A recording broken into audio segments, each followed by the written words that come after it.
the video plays. Yeah, sure. Okay. Yeah,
okay.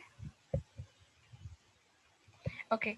So good evening and welcome all who have joined in to the session.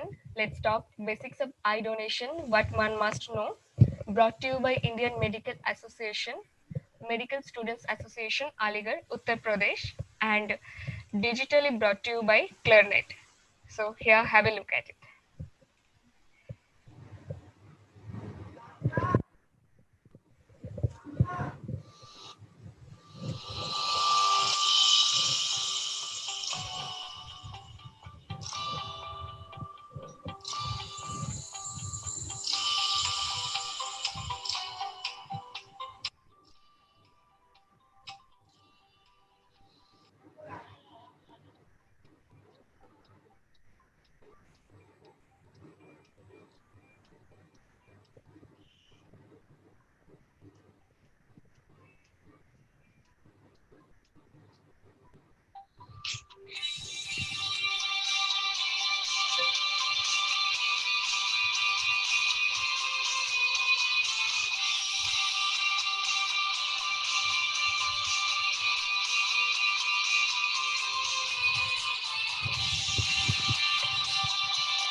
Thank you so much all for joining in. So now I would like to hand over the session to Mr. Sovit Saxena. Over to you.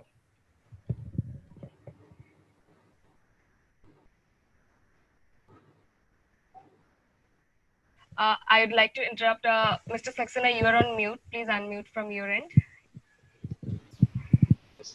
Yeah. Good evening, ladies and gentlemen. This is Shobhit Saxena, a final year MBBS student from Jawaharlal Nehru Medical College, Aligarh Muslim University, Aligarh, and the chief editor of IMA MSN Aligarh annual magazine. I, on behalf of IMA MSN Aligarh, welcome you all to this webinar titled Let's Talk Basics of Eye Donation, What One Must Know. Thanks to our digital partner ClearNet, we are able to organize this event. IMA MSN is the students' wing of Indian Medical Association, aiming to connect medical students from all medical colleges in India. Its key objectives are to strive towards the welfare of the medical fraternity, especially the medical students. I and my colleague, Ms. Tahira Aziz, will be your moderators for the event. Now I would like to hand over to Ms. Tahira to introduce our speaker. Good afternoon, everyone. I, Tahira Aziz from JNMC, third Prof medical student and chief editor of editorial board, IMA MSN Aligarh. Today we have with us Dr. Riddhi Raichura, who will be explaining us the basics of eye donation. Dr. Riddhi Raichura, an ophthalmic surgeon in making, is a primary DNB aspirant of the prestigious Sri Shankaradeva Nethralaya, Guwahati. An alumnus of Srimati Kashibai Navle Medical College, Pune, Dr. Riddhi has been one of the most dynamic doctors in the circuit. A person incessantly engraved in moral values, code of conduct, and ethics, Dr. Riddhi truly believes that the real crux of being a doctor is seen in the rural sector, a sector that honestly needs doctors. And she believes in taking ophthalmology and entire medical facility to the most interior ends of the country. an orator of finest repute, a passionate fan of art. She is a grateful dancer and also an athlete. She is also involved in few IMA MSN activities. I welcome you, ma'am. And if any of the participants have any questions or queries, they can post it in the chat box. Ma'am will be dealing with all your queries and questions after her presentation. So over to you, ma'am. Thank you so much, Tahira, for such a warm welcome. I would like to thank, first of all, IMA MSN, the Uttar Pradesh unit, the Aligarh the Muslim University. I'm sorry if I mistaken the name of the institute, and CLERNET for giving me such a wonderful platform to interact with young medicos from all over the country to speak upon a topic which is really close to my fraternity and my subject, that is ophthalmology, and especially during such a period which encounters the eye donation fortnight, that is from 25th August to 8th of September. So as we inch closer to the end of this fortnight, it gives me immense pleasure to talk to and to impart a little bit of my knowledge that I have on the subject, on this huge subject of eye donation. So here we are. Let's begin with the topic today. Let's go.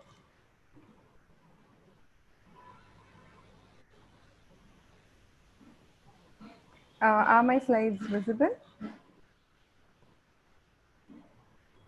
Not yet, ma'am. Okay, just a minute.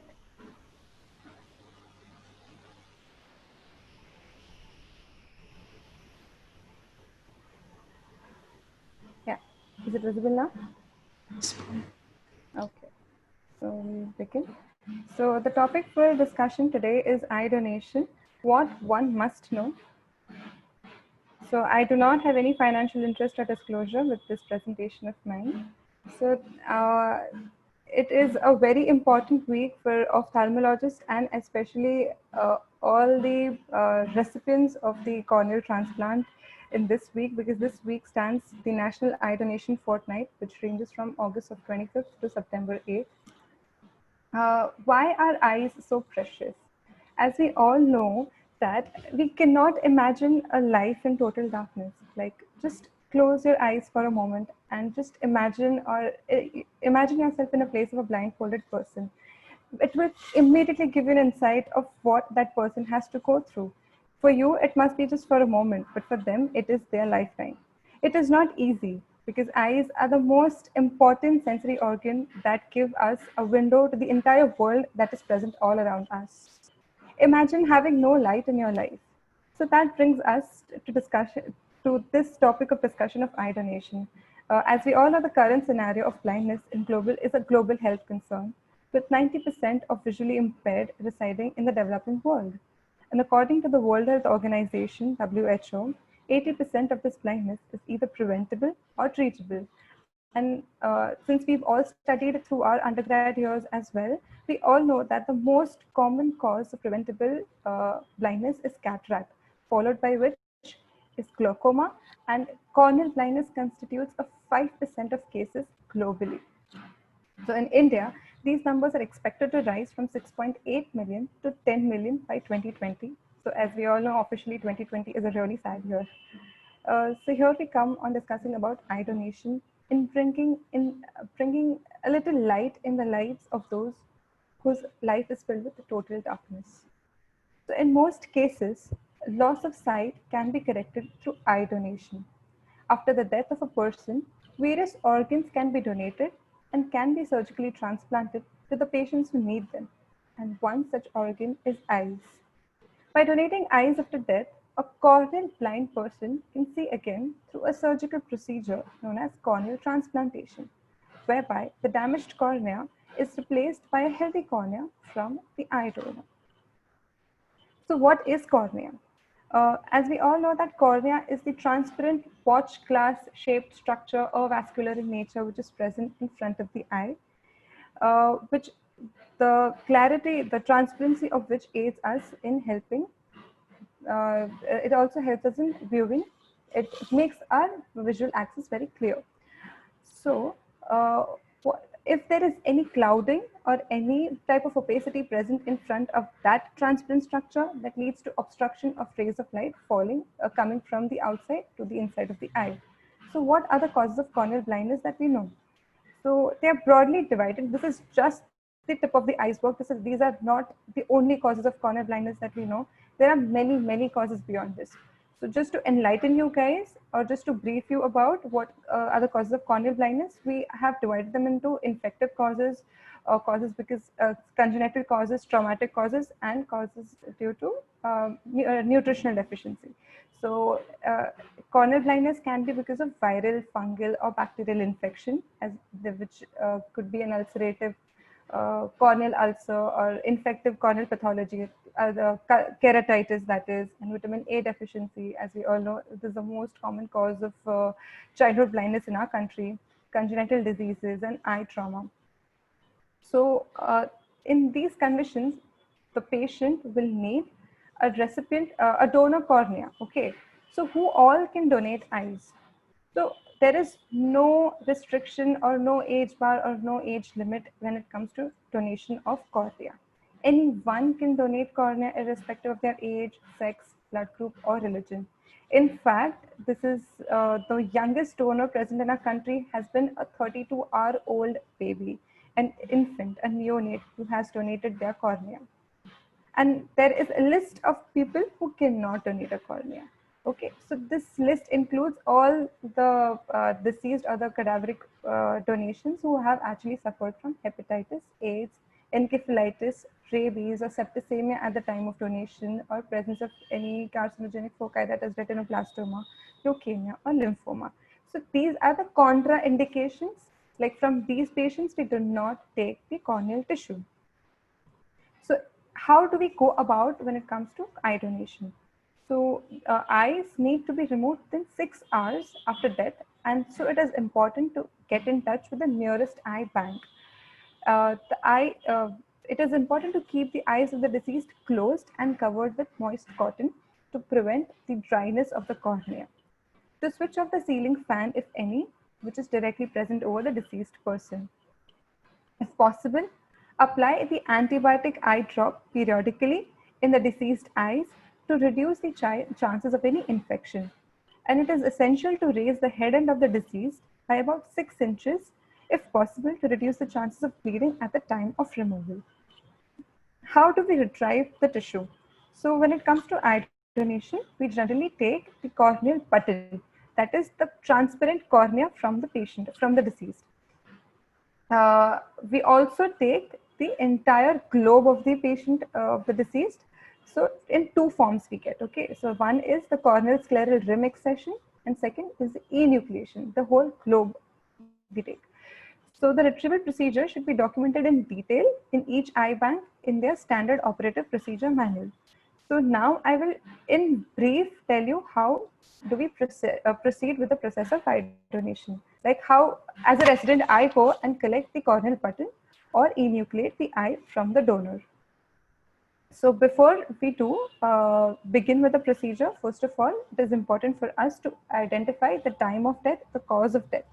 Okay, now these are certain legalities that one must fulfill when it comes to collecting the eye.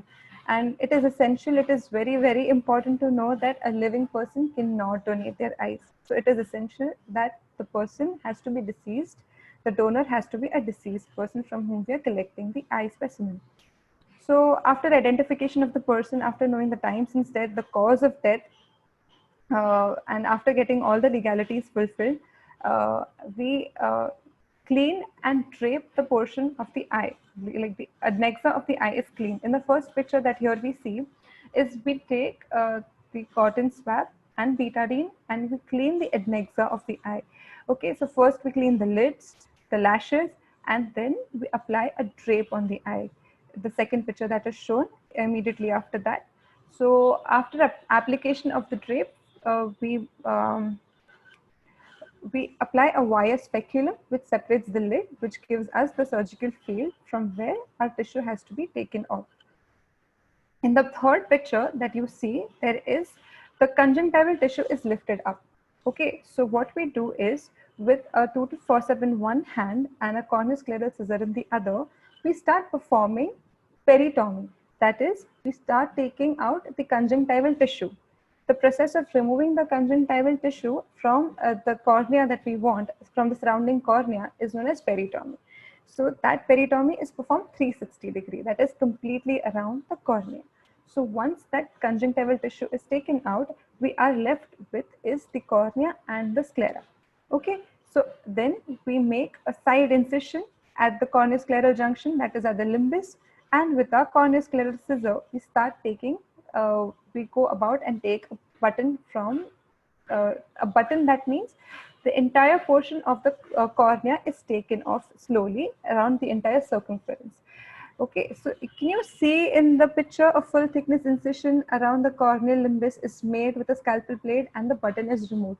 So the picture which has 3 photographs together, so the wire speculum is applied, and after that we take the button is taken, and then you see the photograph how it appears in the plate around next to the eye is the corneoscleral button that is present. Okay, so after you take the button, it is very important to label which is the right eye and which is the cornea taken from the right eye and which is the cornea taken from the left eye. So these buttons, these specimens are transferred into a transport media known as the MK media, okay, before we take it to the eye bank for preservation.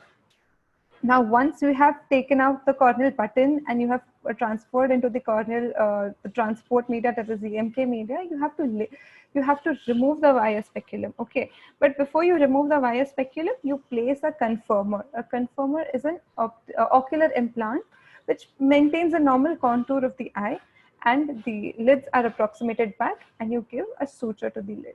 Okay, and you close it. So this is a procedure of corneal buttoning. Okay. So there is another procedure, that is enucleation. So in enucleation, you take out the entire globe, the orbital contents are left behind. So similarly, after cleaning, draping, identification of the donor, and the confirming of the time of death and the cause of death, what we do is clean and drape, and again the via speculum is applied. The entire globe is separated from the insertions of the rectile muscles that we have around the eye. And once the eyeball is separated, you clamp the ophthalmic artery underneath with an artery forceps so as to prevent blood loss at the time of enucleation. And once you do that, you take it off along with a certain portion of the optic nerve. So entire globe of your eye is taken out. You label again which is the right one and which is for the left eye, and you transport it in the MK media again and transport it to the eye bank. So once the tissue has reached your eye bank, now the eye bank shall use an approved corneal storage medium such as the MK medium, the Optisol medium, the U-Sol, etc. from a reliable source. And some eye banks even employ long-term preservation of corneal tissue such as glycerine preservation or organ culturing. So here I would want to highlight the importance of glycerine or the glycerol preservation that we have, especially during COVID-19 times. Since there is immense shortage of corneal tissues, because you cannot go to the deceased house or the hospital to collect the eye tissue, there is an immense shortage that we have relating to the corneal tissue that we have currently. So how much ever tissue that one has retrieved during these times, what we do is we preserve them in a glycerol solution. So glycerol solution helps in storage of the tissue and preservation of the corneal tissue for as long as 5 years. But the only disadvantage it stands that is such a long period of preservation will harm the endothelial quality. The quality of the tissue will be compromised. And after you have taken the corneal tissue, you can implant it into the eyes of the recipient. So if the first picture here that you see is the cloudy cornea in the patient's eye who actually needs the corneal tissue to be transplanted into their eyes. So we take off this cloudy corneal portion from the recipient's or the patient's eye, and we transplant it with the donor tissue that we have received from the deceased. And we suture it throughout, 360 degree, it is sutured to the recipient's tissue. That is how the corneal transplant is usually performed. Okay, so basically it replaces the opaque cornea with a clear cornea obtained from a human donor. So that was the basic procedure, or how the corneal tissue is obtained and how it is utilized in the recipient. So all of us can become an organ donor today. It is a very, very simple procedure. You just have to go to the iBank Association of India, the website there. In their website, they have the thumbnail where you can click on it and you can become a donor immediately, like today. It's just a matter of 5 minutes. It does not require anything special to become an eye donor. Each and every one of us can be an eye donor. I would like to highlight some famous personalities that we all know of who have pledged their eyes. So late former Prime Minister Rajiv Gandhi and his family has pledged their eyes, and the occasion is observed as the eye donation fortnight between August 25th and September 8th, and September 8th being the eye donation day. Aishwarya Rai, Amitabh Bachchan and Zakir Hussain, all of them have pledged to donate their eyes after they pass off. So it is very important to create awareness and increase awareness about eye donation among the masses and people around us. We should learn, educate ourselves what is eye donation all about, pledge to donate our eyes, try and encourage people around us to do the same. And social media is one of the best platforms that we have to encourage people around us. Education institutes and hospitals can also play a very important role. And as medicos and as undergrads, you can create awareness by interacting with people, by in the form of plays, like street plays, and imparting knowledge, and conducting seminars, which is so easy. Like, you have a lot of access, and the good part is the people listen to us. Okay, so that gives us an upper hand, like in spreading awareness about eye donation. There are many platforms, like how social media gives us one platform. Like, you can share your decision on Facebook and perhaps inspire others to make the same decision. So these are the basic steps. Like, you can go on your timeline, click on the live event and choose that you are an organ donor. So that will inspire a lot of others to do the same as well. And as I earlier mentioned, that social media plays a very, very important role in influencing others when it comes to creating awareness about something. So same goes with eye donation. So it'll be really good on our part that we utilize social media in influencing a lot of people around us. So that is one of the ways. And how have things changed after COVID-19? Like, so how tissue donation is affected, especially when it comes to ocular tissue. So the risk to the eye donor pool is considered low, because the virus is not yet proved to be harboring into the conjunctival and the tear secretions. So COVID-19 is an illness which is characterized by respiratory symptoms, as we all know, including coughing, breathlessness, and fever. Respiratory infections may become severe and can result into fatalities. So the virus appears to spread via respiratory droplets, and it can also spread by fomite, like to touch an object which hosts the virus and them touching their eyes, mouth, and nose. So at present, there is no evidence that coronavirus can be transmitted by blood transfusion or tissue or cell transplantation, and therefore these measures are precautionary. Since there is no evidence, that doesn't mean that the virus will not transmit. There is a possibility, but not yet proven. So of note, the virus is present in tears and mucous membrane, so there is a potential threat. But there are so many studies that have been conducted, and we've been following up the same. So there has not, the viral replication has not been proven yet in the mucous membrane and the tear. So, but yet it is very important to take precautionary measures, and recommendations from the Royal College of Pathologists to take care of the deceased during COVID-19 pandemic includes wearing of gowns, gloves, face mask, and now also includes eye protection. So recommended guidelines when it comes to ocular donation in COVID-19 times. So person with a confirmed or a suspected coronavirus infection, including the healthcare workers, must not donate if less than 14 days since resolution of symptoms due to confirmed coronavirus infection, awaiting test results for suspected coronavirus infection, and discretionary acceptance. If there is a confirmed infection in that patient, if more than 14 days have passed since the resolution of symptoms, And respiratory failure is not associated to viral infection or where COVID-19 was ruled out following testing. These were the certain changes that have arrived, especially after COVID-19. But eye donation is one of the greatest gifts that you can give uh, to the recipient who actually needs to give them a window to their life.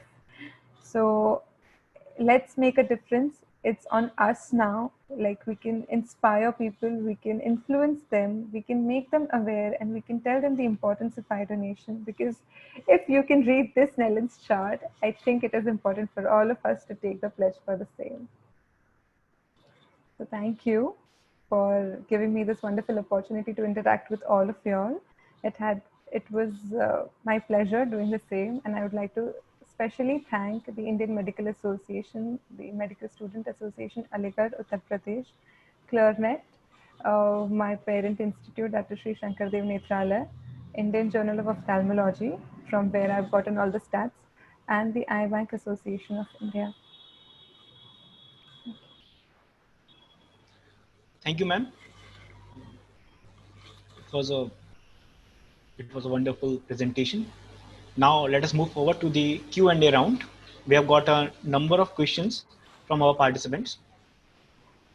The first question is that, do we take out the whole of the eye of the person or just the corneal tissue? So that actually depends on what the eye bank requires at the moment. We can take both, like the entire eye ball of the deceased can also be taken, or only the corneoscleral rim can be taken. So that actually depends on the requirement of the eye bank. All right. I hope your query has been answered. Now, the second question is that, why can't a living person donate his cornea?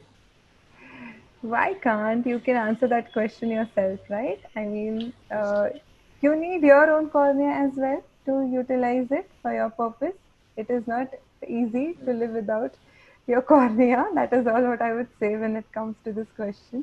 Ma'am, I think the person who is asking this question has elaborated his query in the next question. Okay. He says that, let's say a person has two normal corneas and one of his loved ones is blind and he wants to give his one cornea to him. Then why can't he donate that? Okay, so cornea is your main refractive organ in the eye, okay, of the eye. That is what I'm specifying, okay. So if you take out one cornea and you are just left with the other one, tell me, how will you have a binocular vision? Won't that lead to a lot of disturbance in your daily routine? You need two corneas to survive, right? And if you are having those two, you generally do not tend to donate it. You keep it because you want to sustain your own binocularity. Now, when it comes to the recipient, the problem is different there. They need at least one eye to survive. Okay. Now they're partially blind with the other one, and the eye that they have is also gone. So if there is no perception of light in the other and only hand movement present in the other eye, they can manage with the received cornea. But can you manage with that cornea that you donate? So do you understand the difference here? Like how a recipient is okay with one cornea, but you cannot be okay with one cornea when you're living, because you need two corneas for your refraction to occur and to maintain your own binocularity and stereopsis when it comes to a living person. Yes, ma'am. That was a very informative. And another thing is, a living person cannot donate organs. Like, okay, when it comes to general other organs, functions of kidney, that can be done. The glomerular function can be maintained with one kidney, but your ocular function cannot be maintained with single cornea. Okay? Yes, ma'am. That was very informative, ma'am. We have got another question. Each person who donates both his eyes can provide vision to how many people maximum? You can provide, see, one cornea will be utilized in one, the eye of the recipient, and the other one for the another eye. So basically, one person donating two corneas will be providing eyesight to two people only. Riddhi Garg is asking, can allograft rejection lead to corneal graft failure? If yes, then how?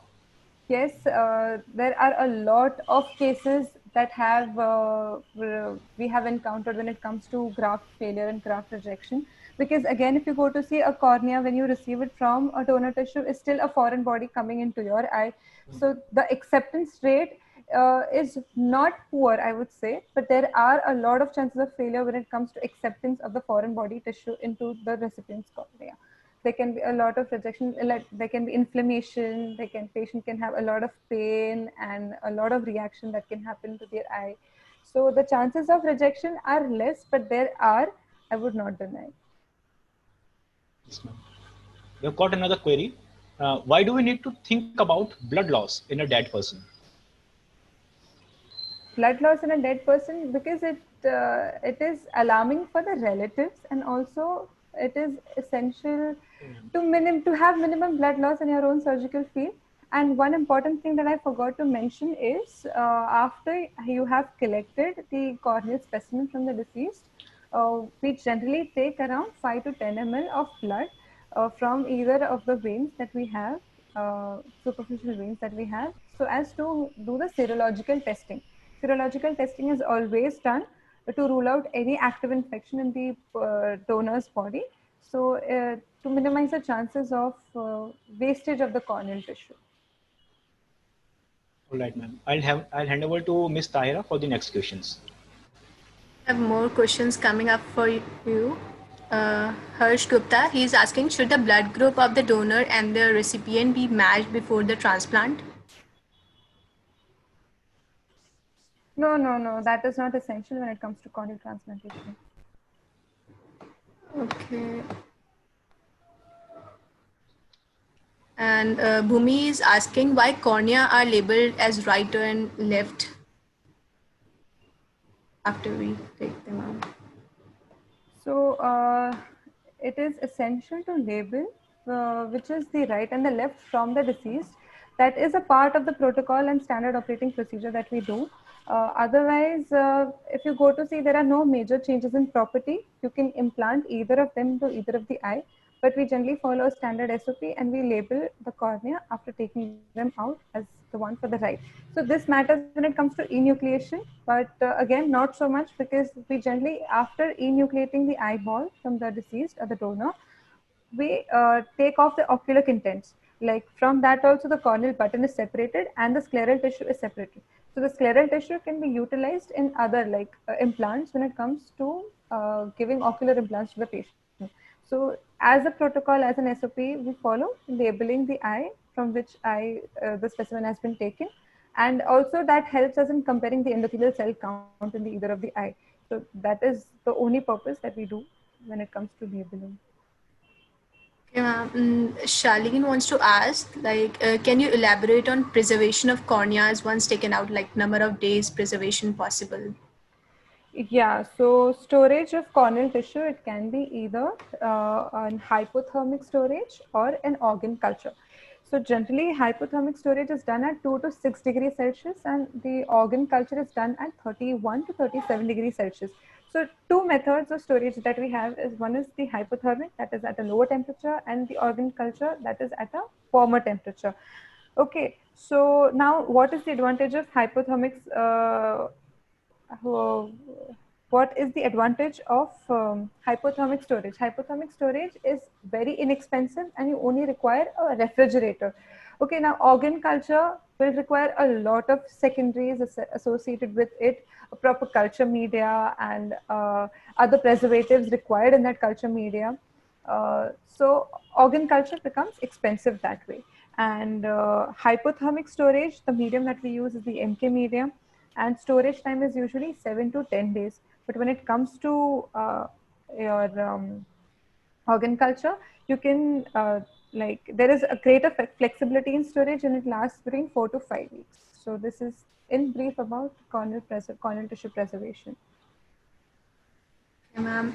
Just one thing he wants to ask, is the list of recipient list similar to donor list, or any person gets priority like for transplant? It is again based on the list. Okay, so these are certain main functions of the eye bank. Okay, there will be a list of donors, there will be a list of recipients, and again based on the priority, as in in general, how it works for other organs as well, same works for corneal transplant also. Like the one whose name is on the top of the list who needs it the most at that time is given the priority.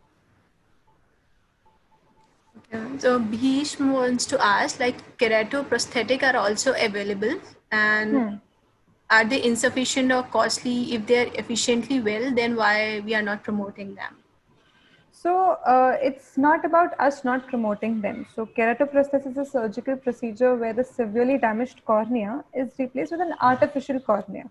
Okay, so we explain all the procedure to the patient, all the available options to them, and in certain conditions where keratoprosthesis is not accepted, we go for corneal transplantation. So if the person has a perforation in the eye, okay, which is minimal, so we can either start with a Tenon's patch graft, we can go with the bandage contact lens also. So there are so many details and technicalities when it comes to this. As per the size of the perforation, we can use a small uh, corneal tissue graft as well to cover that part of perforation. So it is all on the patient's choice or the recipient's choice. We give all the variety or basket of options to them. In certain cases of severely damaged cornea, we also give an option of corneal tattooing. Okay, so it is all about them and all on how they want to go ahead with. Basically, it's the recipient's choice, and we promote the choice of the recipient before promoting any artificial tissue or any natural tissue as well. If you allow, can we take some more questions because so many queries are coming up? Yeah, definitely. Okay, so Bhishma wants to ask, since cornea is avascular, why corneal donation is contraindication in leukemias?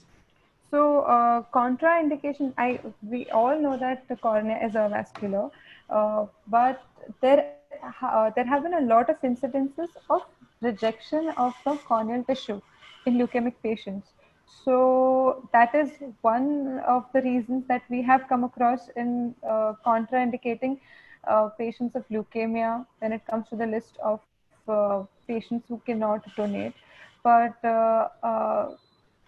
then if not for the recipient, we can always use it for research process or a research project that we want.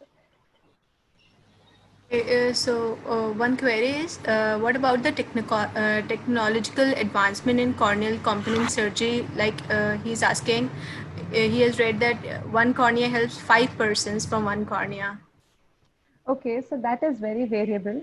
There have been a lot of advances when it comes to corneal transplant surgery. If I start taking a lecture on that, we will require an entire evening to sit and talk about it.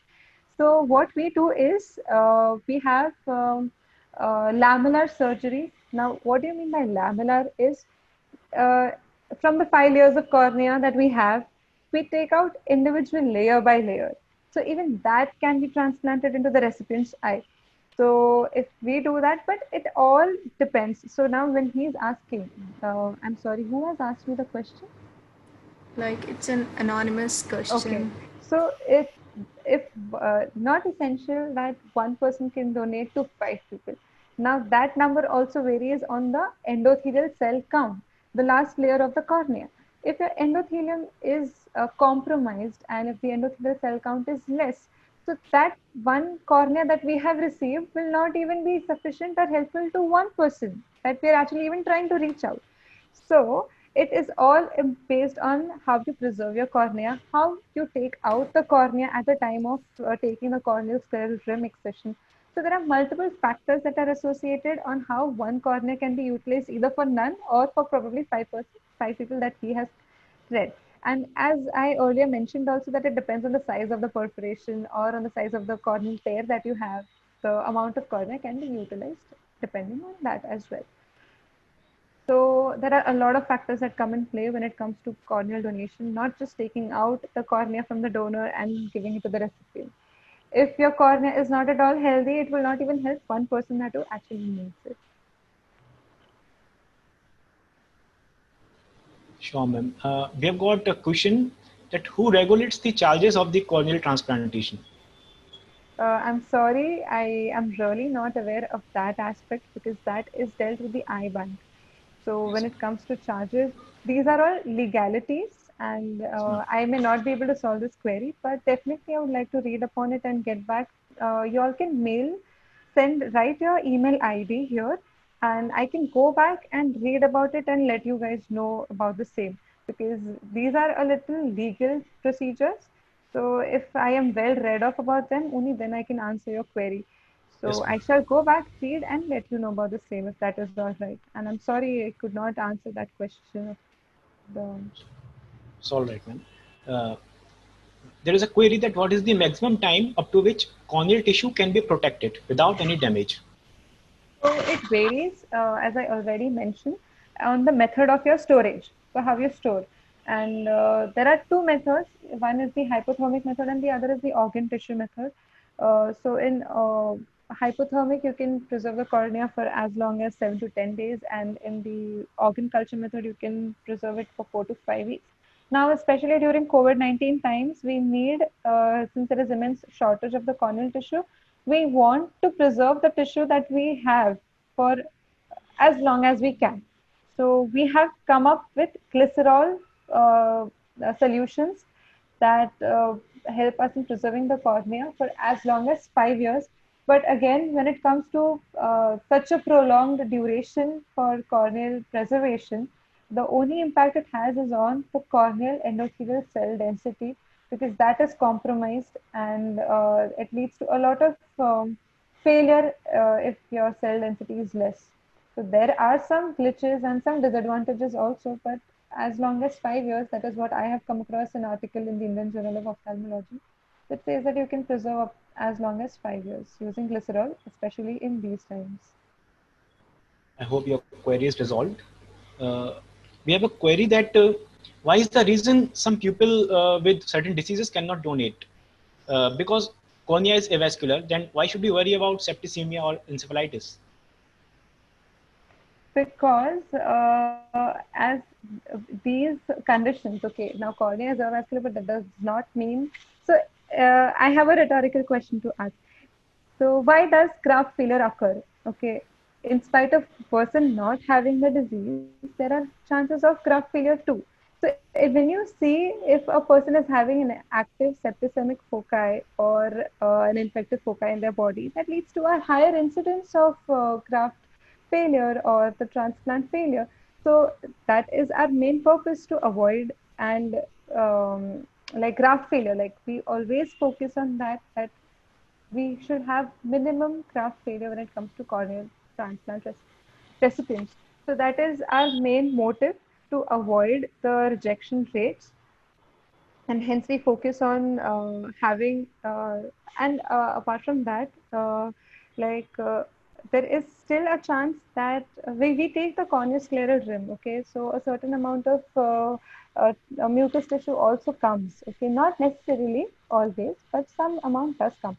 So now that could lead to a transference of infection from one person to the other. So we want to avoid that also. So we always check for or hepatitis or any infective foci present in the donor. So all these factors are taken into consideration, and we make sure that we avoid basic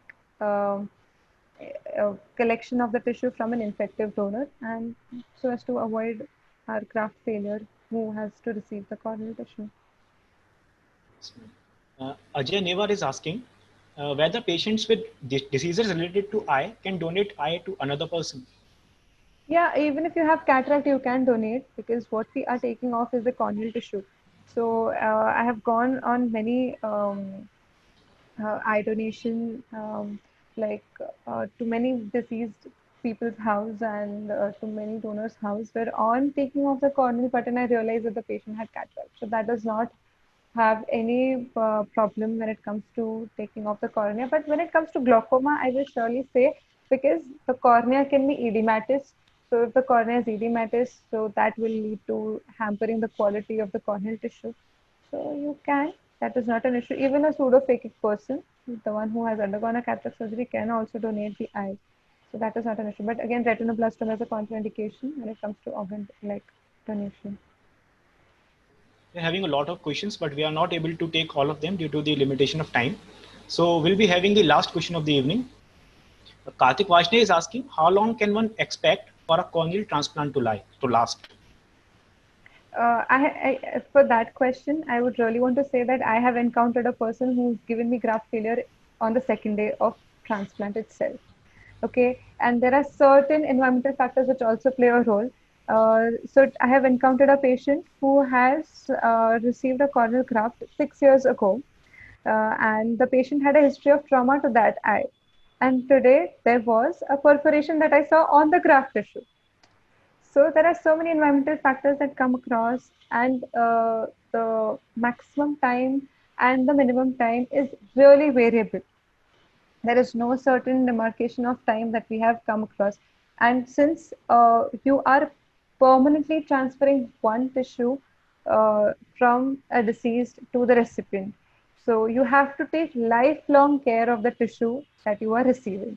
So that is essential, and how you take care of that tissue is also essential. So there are a lot of factors that come into play when it comes to like lasting of the corneal transplant into the recipient's eye. There is no certain demarcation of or a fixed time duration for which the tissue lasts.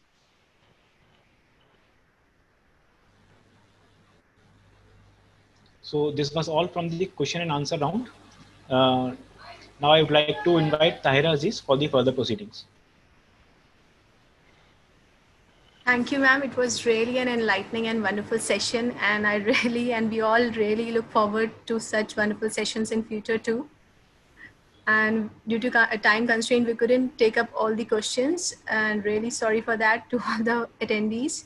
Now our convener, IMA MSN Aligarh, who is also State Joint Secretary, IMA MSN UP, Lakhan Prakash Gupta, will take the session forward. Hello, I am audible, Tahira? Yeah, you are audible. Lakhan, please go ahead. I'm audible, yeah. Thank you, Tahira, for calling me out. As mentioned, I am Lakhan Prakash Gupta, convener from IMA MSN Aligarh unit. First of all, I express my sincere gratitude to our respectable speaker, ma'am, Dr. Riddhi Raichura, for taking out time from her busy schedule and enlightening us with the informative knowledge. Thank you so much, ma'am. Also, I would like to thank our digital partner, Clinet, for providing us this platform to conduct the session. Thank you, Shobit Bhai and Tahira, for smooth moderation and hosting the session. Now, I also thank IMA MSN Aligarh Council for sole planning and execution of this webinar. Thank you so much to you all for attending the session. At last, I'll say, Netradan Mahadan. Thank you so much. Yeah. So, dear participants, here I announce the end of this webinar. But this by no means shall not be the end of our relation. Do stay connected with IMA MSN Aligarh for more of such informative and enlightening sessions. Thank you for your patient listening. Before we conclude, I would really want to add something. Yes, sure. So it was my pleasure to impart my little share of knowledge that I have on this topic. And thank you for being such a nice audience. And I'm sorry if I could not answer certain questions that you all had asked. I tried my best. And to all the organizers, especially IMA MSN Aligarh and ClearNet, for giving such an amazing platform to interact with young minds from all over the country. So it has been my pleasure too. So thank you so much for having me. Thank you so much all, and on behalf of Planet, I would like to take that opportunity to thank you all of you to our platform. So finally we can conclude the session now. Yeah, okay, so to all, thank you so much for connecting with us. So I'm concluding the meeting. Thank you all. Thank you.